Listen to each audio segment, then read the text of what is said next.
adım İbrahim Alsu'dur. Ben 1. sınıf şagirdiyim. Bugün çok önemli bir bayramı qeyd edir. 18 oktyabr Dövlət Müstəqillik Günüdür. 1991-ci ildə Azərbaycan müstəqil oldu. Bu deməkdir ki, biz azadıq. Öz bayrağımız, öz dilimiz, öz dövlətimiz var. Bayrağımız göy, kırmızı ve yeşil renktedir. Ortasında ay yıldız var. Bu bayrak bizim gururumuzdur. Biz azad ve güçlü Azerbaycan'da böyüyürük. Ben fəxr edirəm ki, Azerbaycanlıyam. Vətənimi çok sevirəm. Azad doğmuşuq biz bu yurtda. Qanla yazılıb her sətirimiz qutda. Bayrağımız göydə, başımız uca. Müstəqillik bizim haqqımızdır. Bəlkədən dua. Biz azad ölkədə yaşayırıq. Azərbaycanı çox sevirik. Ulu Öndər Heydər Əliyev belə dedi. Azərbaycan dünyaya güneş kimi doğacaq.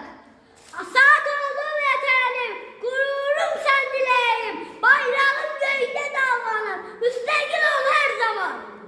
Biz hamı çalışacağıq ki, ölkəmiz daha gözəl, daha güclü və xoşbəxt olsun. Yaşasın Azərbaycan, yaşasın müstəqilliyimiz. Bizim bayrağımızdır, gölgümüzün yarısı yencimizdir. Ortalarında ucuz ve arpayı, qəlbimizdə sevgi yanır.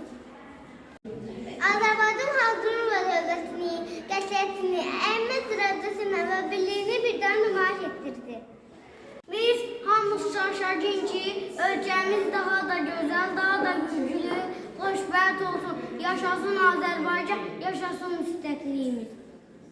Müstəqillik bayramındır, bugün sənin Azərbaycan. Xoşbəxt gülər məqamındır, yoxdur tənin Azərbaycan. Bugün sərbəst bir ölkəsən, qonşulardan sən öndəsən. Uğuruna böyük ərsən, safdır sənin Azərbaycan. Dünyaya səs salıb adın, şərəf ilə sən ucaldın. Dirəyindir hər övladın, yaşa mətin Azərbaycan. Neslin qazır bir məlhəmdir, düşmənlərə min ələmdir. Dostlarına çox kərəmdir, sədaqətin Azərbaycan.